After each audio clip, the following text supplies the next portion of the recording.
And then the other occurrence I had with him is that we were walking in the corridor at home, and we were passing each other, and he says, "Oh, daughter, I see a crown on your head." Kwaminat TV, promoting African businesses home and abroad. Kwaminat TV, the best and the only way to sell your brand to the world. Kwaminat TV, promoting African business. Welcome to Kwaminat TV again. Today too, I'm here at 22 Kwaminat TV, promote African businesses home and abroad and talk to intellectuals, diasporans like my guest today. And today we have a special occasion. I'm going to say it's a special occasion. But before I say anything, when you come out, if you're first time coming across Kwaminat TV, kindly subscribe, hit the like button, and leave comment, and share to brothers and sisters. Okay, I'm here today with Madam Brenda Taylor Powell. And the best way to do is I'll just let her introduce herself and tell her story. Let me say, Mom. Good morning. Good Welcome. morning, Mom. Yes, my name is Brenda Taylor Powell. I am a native of Richmond, Virginia, USA. I have been in Ghana, as you mentioned, for over 15 years now. Oh, wow. My Ghana name is Amabakwi, and I am a member of the Bekwin family in Amana Krum, and I come from the Oyoko clan. So I'm very proud of that fact, and that the family decided to adopt me and to make me feel good here in Ghana. Yeah. To make you feel home. To make me feel at home, absolutely, absolutely. That's great, that's great, Yeah. that's great, yeah. So, Mom, you say you've been here 15 years. Mm-hmm. 15 years plus, yes. I came in 2005, and I worked as a general manager at Nyaho Medical Center. All right. For a year, and that was my first taste of Ghana and working. But in 1994, my father, my stepmom, and my youngest son, we came to Ghana for the first time. And we came just looking and exploring and coming to Africa because my father, Norman F. Taylor, is an advocate. He's a Pan-Africanist. He is into his ancestors. He knows his creator. And he has encouraged all of us to do the same. And so, so I worked at Nyaho for a year, and I came up the mountain, and that was when I came to Aquapem. And I was the administrator for Kunta Kinte Orthopedic Hospital at the time, but now the name is Medicus. And I worked there for about 4 years. The one in Mampong? In Mampong, yes. Opened that hospital, and I enjoyed that. And that's my fruits of my labor. I really enjoyed putting that hospital together with assistance, certainly from others. But I was very proud of that particular fact. And then I worked at West African Rescue Association, WARA, and worked with them for about 3 or 4 years. And after that, I basically retired, and I'm just kind of doing my own thing from here to there. Yeah. So, Mom, there's a basic question that I normally ask. Why Ghana? Why Ghana?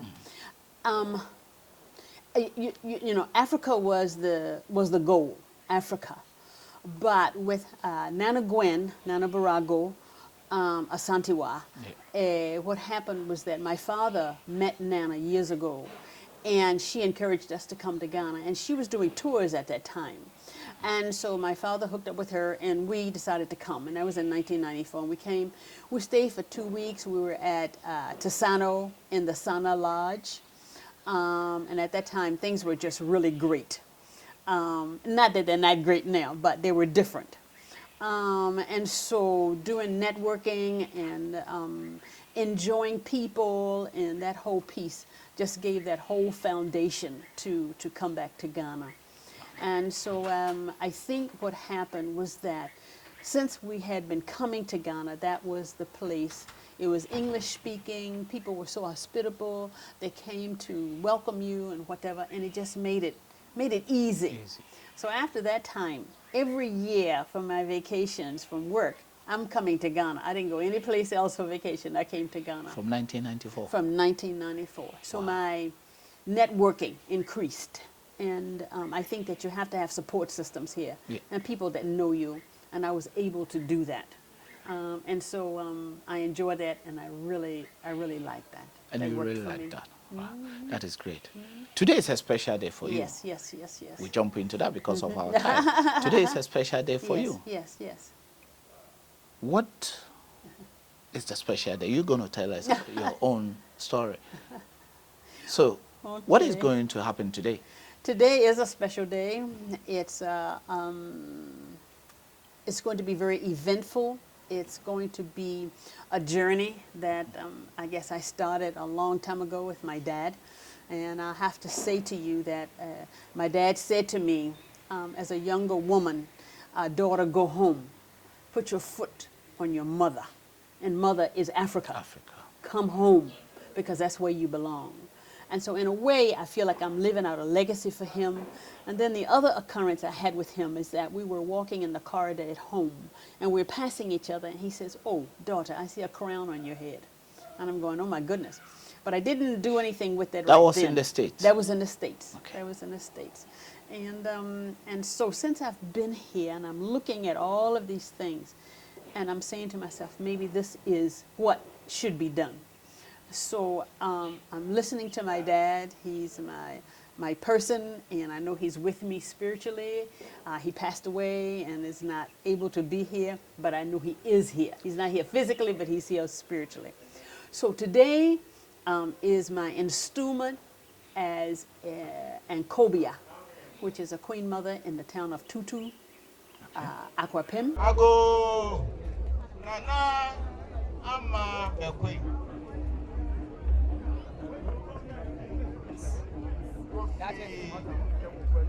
United States of America, Columbia, now we're naturalized Ghana. Ote Tutu Kroma, Oye Tutu. Sani amani chirenu obia kokro bishia awase onyanya enti naja of fa no ni doctor kwesi odui eja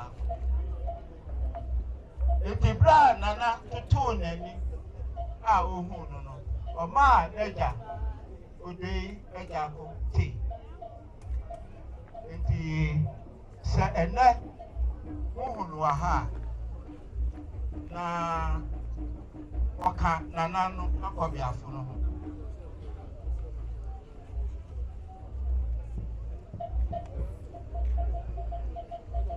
oya graduate na ejuma titulu or the graduate in nursing and midwifery sisi ọwọ ahụ anase ọwọ pension Yeho kafo Adam nani achireba Nemom owo ema basa Eni nananom sia Ti ogina ha na yeho asem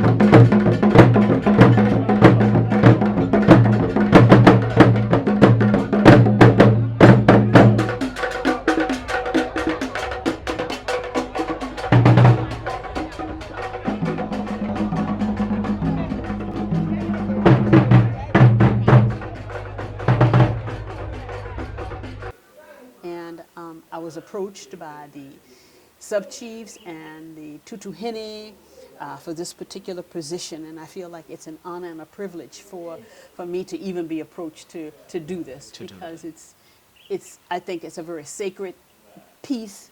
I think it's a very serious piece, and I want to try to fulfill my duties as best as I can. So how do you feel? You feel proud to become part of the queenship? Yeah. I feel very proud. I feel, you see, this is where we came from. This is where we came from.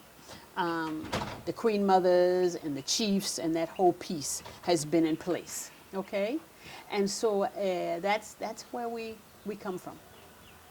So it's a thing to be proud of, and so yes, I am. Yes, I am. Do you have any siblings that still in the States, or your parents are late, or your Yes, dad both, is late? mom both are and dad. late. Yeah. And what about siblings? I have 3 children. One child is Tony. She's the oldest. She's in Richmond, Virginia. My second child, Jonathan, is in Virginia, and my third child, Kip, is in Abu Dhabi in the UAE. Okay. Okay. And I have 6 grandsons. Oh, that is great. That is great. That is great. Yeah. Yeah, yeah. So, did they come and visit you sometimes? The youngest son has been here more than once, but the other children haven't gotten here yet. But my daughter she said to Ohene, who assisted me yesterday, she said, "Oh, I'm packing. I'm coming. I'm coming." So I'm waiting for her to get here. Okay. Yeah. All right. That is good. You've been asked to become one of the queenship in Tutu. You live in Tutu. Yes. But you belong to Amanokrom. Amanokrom is my family home. Yes. It's your family home. But you live in I Tutu. live in Tutu. You live in Yeah. Tutu. Yes. Yes. What impact are you making in the community? Well, right now I have started a program with the seniors, and we do blood pressures once a month for people 60 and older. Okay. And that program has started, and so far so good. It's been going well. I have tried to get in touch with an organization to assist and to bring some things in for the high school students, for the high school girls. And I haven't had any word on that yet, but we're still praying that that will come forward. Then the other thing is that I'm looking at our medical clinic. Since I'm a registered nurse by profession, I'm looking at our clinic, and I have talked to the elders and talked to the Tutu Hene about trying to put something else together to improve the conditions of our medical clinic. So those are the projects that are currently in my mind and what I would like to do. And I look forward to the direction from the Tutu Hene to give me other ideas of things that needs to be done just to move the country forward. Just move the country forward. Or the country forward, but the town and the town village. and the village. Forward, yeah. You mentioned something during your introduction that you work at Kinte Kinte orthopedic clinic here, and you work also at a Yahoo. Before. Yahoo Clinic. Yahoo Clinic. Yes. In Accra. In Accra. Oh, right, that's great. Yeah. Yeah. Yahoo Clinic in Accra. And what is the difference between working in the U.S. and working in Ghana? I mean. Okay. One of the things on the downside is that a lot of times you don't have the equipment you need in order to do your job. Fortunately, though, at the places where I worked, things were basically in place. But I know that, like at the district hospitals and some of the other clinics, there's a need for a lot of things. And so that's the biggest drawback. But what I found is that people here are very appreciative of all kinds of services and whatever care that you can give them. And my specialty, or who I deal with geriatrics. And so when I deal with my seniors, they are so happy, they're so appreciative. And I just love to give them hugs and do whatever can be done to assist them. Yeah. I guess you have heard what is going on. There's a lot of medical practitioners that live in the country at the moment. What can you say about it, or which advice will you give it to those who are living? Or to the medical practitioners, you mean? Yeah, a lot of medical practitioners. Yeah, we have a lot, and more are coming. And I think that the government is trying to increase or improve the medical services here in the country. And all I can say is that I hope that any medical practitioner that comes here to provide medical services will do the best that they can. And our oath, when you look at the medical profession, basically doctors, is to save lives, not to cause harm. And that's what we need to be doing, is doing the best that we can with what we have to improve lives, to help lives, people live longer, and to educate. Education, I think, is a tremendous key to people's longevity, to their health status. Yeah. So I think that that's very important. This is the second question I wanted to ask, then you answer. But the first question was, a lot of Ghanaians, nurses, doctors are leaving the country to the States, to the United Kingdom. If you go to the airport, people are saying, "Oh, we can't find job, we don't want to." Some are even midwives in the government hospitals, but they are leaving the country to work for different places in outside, in the Western world. Let me put it this way. What advice will you give it to those people who are leaving? The only thing that I can say is that if you go, or when you go, learn, but then after you learn, bring it home. Come home so you can help to improve the medical services that are here. I think people venture out to do education. They venture out to make more money, because certainly the fees and everything, or the salaries are going to be, much more than they will be here. But in order for Ghana to grow, in order for Africa to grow, we all have to put something in order for us to reach our goal. So we need to do that. So if that's your choice to do that, then go. But please come back so we can fix it. We can fix it and make it better. You mentioned something about your dad told you that my daughter go home.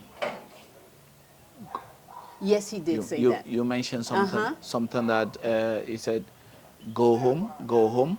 And also you mentioned something that he said, she saw a crown on your head. What did that came? What came into your mind when your dad said that? Did you think, or did you thought that, oh, I'm going to be a queen one day in somewhere in Africa or something like that? Did you? Was something like this going through your mind? My dad was extremely spiritual, and he knew things. He was very learned in his spirituality. My dad was the epitome of wisdom and education, as far as how, as black folk, we need to try to move forward, and we need to move forward together. That was very important to him. And he met up with a lot of obstacles there, because when you're saying, hey, let's go back to Africa, we need to go home, we need to help build the country, people look at you like you're crazy. What are you talking about? And he met up with a lot of resistance, but he just kept pushing forward, pushing forward. So when he said to me, I see a crown on your head, or daughter, go home, I took that as word. I took that straight. I had no questions about it. I didn't know how it would happen and what would happen and that type of thing. But when the opportunity came for me to come here in 2005, I said, I have to go. Maybe this is my opportunity. And so I was met, I was welcomed. And it worked well for me. And my support systems were in place, and I couldn't have done it without them. And one of the support systems I had was the Ando family in Accra. I met the son of Mr. and Mrs. Ando in the States. And I told him, I said, oh, I need to have an African mom. He said, oh, we'll share. And so I met Mommy, and she just accepted me and whatever. And I stayed there the whole year while I was working at Nyaho. So those are the type of support systems that you look at to try to help you. Because this is kind of like a pioneering kind of thing, as I look at it, to move to a whole nother country. And there's sacrifice also that comes along with that. So that's been the whole story and the tale. Yeah. And today, you are becoming one of the queens, and the prophecy that your dad, I see it as a prophecy. Exactly. Yeah. Yes. So that prophecy that your dad prophesied has come true today, that you're becoming one of the queens in Tutu areas, and also do your best Yes. in Tutu. Absolutely. You I have see the same. people who helps you around. And so who are those people? We're going to mention some My of them. right hand, my left hand, my front, my back. It has to be Ohene. Ohene Hayfram, who has been with me for a number of years. And Ohene has kept me from banging my head on the wall. He assists me with basically everything that I do. And I have to be very appreciative for him because of that. He has been a welcomed assistant to me. And with his support, I've been able to move forward and do some things. And he'll say, oh, Mama, no, Auntie, no, I'm a queen, no. And I'll go, okay. And so I have to listen because I don't know, I didn't grow up in the culture. So I have to listen to others. The other one is Mr. David. My name is David Adakwa Yadom. Many my auntie so many years, almost 6 years now. Me who papa be me doctor me introduce mommy. So now to me a driver. My driver for a period of almost 40 years. And this year I'm in Tiapo. Nti mi jan mu kakra. Nti so no no mutini nti bibia no afrem. Se memra. Nti there was a time na ofrem say was it to man and I to man hene pe say o ina kobia him. So say as papa na nam ke we say obi out wona wusu no banga o be show no eno na be kire because ya afra kra na wonim se ne wonim ofredi dia and I say wonim paying for the dia tebia we dia ofre say we di woni over transo almost 15 years ni ache obi e ni no asem me ba na me ko 6 years ni. David has been a driver for me, and Mr. David is deeply embedded into the culture. And I appreciate him as a person because we talk all kinds of things, and I really respect Mr. David for who he is, and that's fine. And then I have my sisters from the Bequeen family. She's been very close with us. She was introduced to us by our Abusuapeni, Dr. Kwesi Oduye Jakon. And she was adored to the family by Reverend Abusuapeni Kwesi Oduye Jakon and Kwabia Kwesi Kwapon and Reverend Esiama Bequeen. A naming ceremony was conducted in the family house at Amano Chrome. Wow. Yeah. After that, there was a feast. We slaughtered some sheep and we made the feast and we all enjoyed it. Yes. A good party. Yes, a good party. It's a chill, yeah. And since then, anytime she has been coming to us, we come to her. Anything we discuss, every family gathering that we do, she gets involved very much. And we used to visit her here. At least every week, she will come to the family house about thrice or twice before the weekends. And we too have been talking on phone. Yes, we have been doing everything with her. So we are close family. Okay. Who have supported me and just befriended me and just sucked me in as a sister. Your name first, please? Machir. Machir from where? From the U.S., South Carolina, and D.C., Washington, D.C. All right, Machir. Yes. How long have you been here in Ghana? It'll be a year on Monday. And how do you like it? I like Ghana. I love Ghana. Yes. What's your intention? You want to stay here? Or yes, I have. I'm a resident here. Oh, wow. Yes, okay. Working on residency. Yeah. I bought property here. I have my home here. Okay. Yes, so I'm permanently here. You're here? Yes, indeed. You're here? Yes, indeed. You're here. And how long do you know Brenda? the uncle behind? Probably a couple of months. All right. Yes. Yeah. And how do you think? What do I think about Brenda? Brenda, yeah. Brenda is a lovely woman who, so I met her probably 6 months ago at a funeral. And so I sat down and she came and approached me and we sat and talked and exchanged numbers. And from time to time, I would see her as I'm moving through Ghana, Accra, Aburi. And she just kind of scooped me up and took me under her wing. So anything that I need in terms, anything that I need, period, I get on the phone and I call Brenda. And she leads me in the direction of where I need to go. It's good to connect with someone from home, That's true. someone that you could relate to, that you have faith in, that you could trust. That's true. And Brenda's been here since 2005, I heard. Yeah. And so she knows the in and outs of Ghana. She knows people to connect me with. She connected me with my doctor, my dentist, my attorney. So she's been a good big sister for me. We're probably good the same big age. sister. We're probably the same age, but yeah, she's been a really good big sister. How will you for me. feel if your big sister is now becoming a I'm- the queen mother of I'm this? I'm delighted to be able to walk beside her and hold on to her coattail. I'm so proud of her. That's great. I just gave her a card, and I said in the card, I said, "Thank you so much for showing me how to love my people, how to give energy to my people." So it's Brenda that she scooped me up again, and I work with her. She does blood pressure readings in the town. It's training. Yeah. Yes, so I now work with her, volunteer with her on Thursdays. I teach physical aerobics for seniors. That's one of my businesses from the States.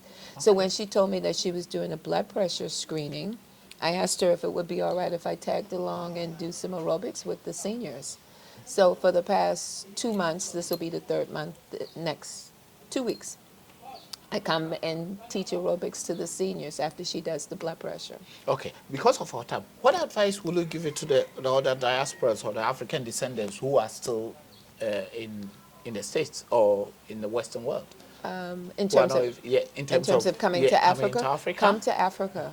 Come and see your people. Come and touch the land. Come and go to the ocean, because that's where we departed from. And so to go, and then it's a full circle for us to go and then to come back. Africa is provides such a healing energy, and we need to be healed, both here and there. So I'm saying, come, touch the soil, be here, engage with your cousins, your siblings, your brothers and sisters here, and see for yourself what Africa has to offer. And all of those things are so supportive, and it just keeps you going. I have a young man who is Tom. Tom drives for me sometimes, and so you want to feel comfortable driving and feel safe. And I was driving myself, but now with the traffic, and as you get older, sometimes you just don't want to do those things, or you don't feel like it's as safe for you to do those things. So all of those people have just kept me on the straight and narrow, and they kept me focused. Kept you going. And kept me going. And that's the very important. Yeah. And that's what life is. We're here to be with each other. If we're not here doing service or being with other people, why are we here? You're wasting space. One question, so this the last question, and also get one more advice from you. What should we expect today? Okay, today is the Installment Day. This is a festival week for Tutu, and on today we will have installment of myself and others at the Durba grounds. And what will happen is that I have to swear an oath to assist the Tutu Hene with moving the Tutu town forward. It's going to just be great. And there will be a lot of people, a lot of town people to cheer you on and to smile at you and encourage you. So to it'll be support you. good. Yes. And the last one, what advice will you give it to the diasporans that in diaspora and also those who are here? That what advice will you give it to them or encourage them to also mingle themselves too? Because I can see you live locally. Yeah, I'm in the community. Yeah, I would like to say that I think that every diasporan out there needs to come to Africa at least once. I have to say, Africa is not for everybody. But I honestly believe that our roots come from this country, or this continent, rather, I'm sorry, this continent. And so we need to touch base. And even if you go back to where you started from, come, put your foot on your mother, as my dad said, so you can see what's going on. It's going to take all of us to push this continent up. And once we come together and push it up, nobody can stand against us. Nobody. Nobody. So we need to do that. So come, enjoy your brothers and your sisters. Go back. Those of you who want to come and stay, then come and stay. Yes, things are not perfect. There are headaches sometimes, heartaches. But you having headaches and heartaches where you are. I don't care where you are. It's the same. They're just a different make. They're a little bit different. But come. Rub your shoulders with your sisters and brothers and come and love your country. Then you love your country, you love your continent, and you love yourself. And teach your children that this is where they come from. This is where their original roots came from. And we will all come together as one. And we have to do that and stop fighting each other and agree to disagree, because we are all individuals. But we have to do that for the sake of the continent. Thank you very much. Because of your time, I will let you go because we have a few minutes to go now. Oh, thank you very much. Thank you so much. Thank you okay. too.